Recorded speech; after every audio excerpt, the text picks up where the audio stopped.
Imagine waking up to one of the strongest earthquakes ever recorded in human history. Within minutes, a massive wall of water crashes into your town. Cars, houses, ships, and entire communities are swept away. But what happened next was even more terrifying. Deep inside a nuclear power plant, a disaster was beginning to unfold. A disaster that would become the worst nuclear accident since Chernobyl. This is the story of the Fukushima nuclear disaster.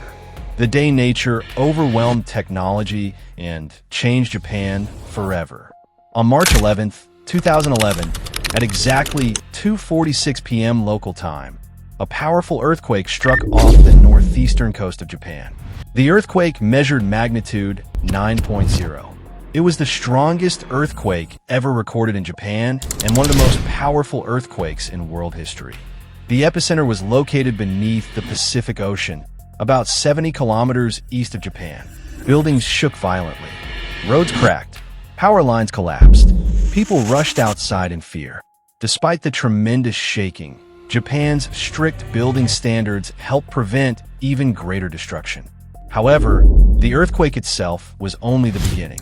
Beneath the ocean floor, the earthquake had displaced enormous amounts of water.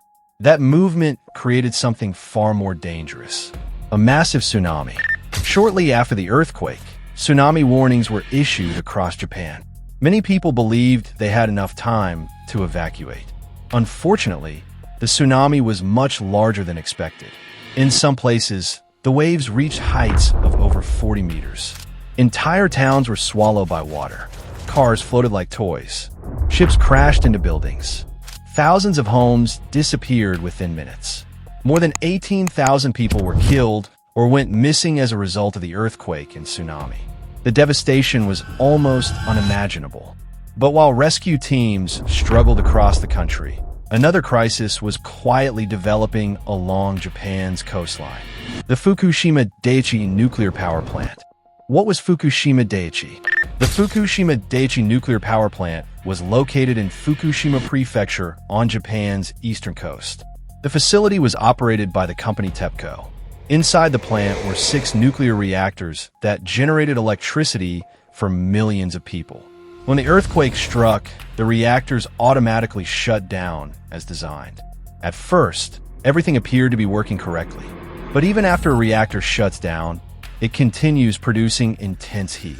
To prevent overheating, cooling systems must continue operating. Initially, emergency diesel generators provided backup power. Then the tsunami arrived, and everything changed. The critical failure. The tsunami waves were far larger than the plant's protective seawall. Water flooded the facility. Emergency generators were submerged and disabled. Without electricity, cooling systems stopped functioning. Engineers suddenly faced a nightmare scenario. Nuclear fuel inside the reactors began overheating. Temperatures continued rising. Pressure built up inside the reactor buildings. As fuel rods became exposed, they started to melt. This event is known as a nuclear meltdown. Hydrogen gas accumulated inside several reactor buildings. Then came a series of explosions. On March 12th, an explosion damaged Reactor Unit 1. More explosions followed in Units 3 and 4. Television viewers around the world watched in shock as buildings erupted into massive clouds of debris. The world feared another Chernobyl. The radiation crisis. As conditions worsened, radioactive materials were released into the environment. Japanese authorities ordered evacuations around the plant. Initially, people within a 3-kilometer radius were evacuated. That zone later expanded to 20 kilometers. More than 150,000 residents were forced to leave their homes. Many never returned. Families were separated. Communities disappeared almost overnight. Fear spread quickly. People worried about contaminated food, water, and air. Governments around the world closely monitored radiation levels. Although radiation releases occurred, experts later concluded that the disaster's health impacts were far lower than initially feared. However, the psychological, social, and economic effects were enormous. The heroes of Fukushima. While many people evacuated, a small group stayed behind. Engineers, firefighters, military personnel, and plant workers risked their lives to stabilize the reactors. They became known as the Fukushima 50. Working in extremely dangerous conditions, they battled overheating reactors, high radiation levels, and constant uncertainty.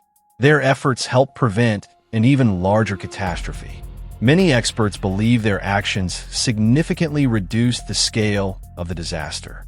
Around the world, they were praised for their courage and dedication. Why did Fukushima happen?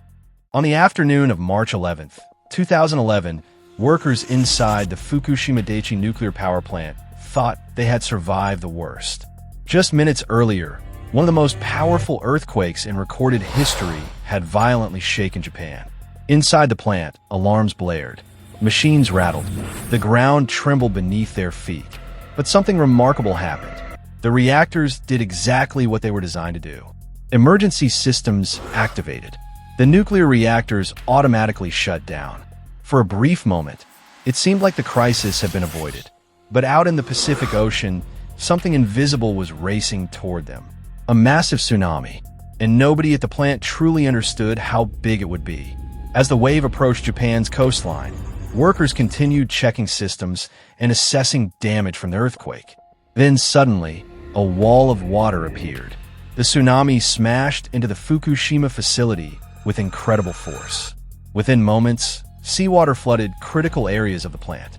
The backup diesel generators, the very machines responsible for keeping the reactors cool during emergencies, were submerged and destroyed. And that's when the real disaster began. You see, even when a nuclear reactor is shut down, it doesn't simply stop producing heat. The fuel inside remains extremely hot and must be continuously cooled. Without electricity, the cooling systems stopped working.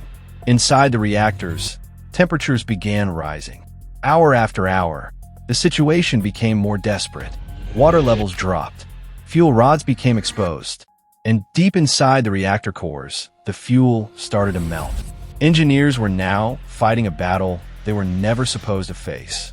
As temperatures climbed, hydrogen gas began building up inside the reactor buildings. Then came the explosions. Massive blasts ripped through the facility, sending debris into the air and terrifying people around the world watching live news coverage. What started as an earthquake had now become an international nuclear crisis. But here's the part that makes this story even more tragic. Years before the disaster, some experts had warned that the plant might not be prepared for an extremely large tsunami. Those warnings were never fully acted upon. And when the unimaginable finally happened, nature exposed every weakness at once. The earthquake didn't destroy Fukushima. The tsunami didn't destroy Fukushima. It was the combination of an unprecedented natural disaster and critical vulnerabilities in the plant's defenses that created one of the worst nuclear accidents in human history. And all of it began with a single wave that was far bigger than anyone expected. Global impact. The Fukushima disaster changed how the world viewed nuclear energy. Several countries reviewed their nuclear safety policies. Germany announced plans to phase out nuclear power. Nuclear plants around the world implemented new safety measures. The disaster also highlighted the importance of preparing for extreme natural events. Engineers and governments realized that even highly advanced systems can fail when confronted with unprecedented conditions. Fukushima became a powerful lesson in risk management, emergency planning, and technological resilience. The real lesson came afterward. More than a decade later, Fukushima remains one of the most significant industrial disasters in modern history. It began with a massive earthquake. It was intensified by a devastating tsunami, and it led to a nuclear crisis that captured the attention of the entire world. The disaster reminds us that nature can be incredibly powerful. It also reminds us that preparation, transparency, and innovation are essential in protecting human lives. The story of Fukushima is not only a story of tragedy. It is also a story of resilience, courage, and lessons that continue to shape our world today. Thank you for watching. If you enjoyed this documentary, don't forget to like, subscribe,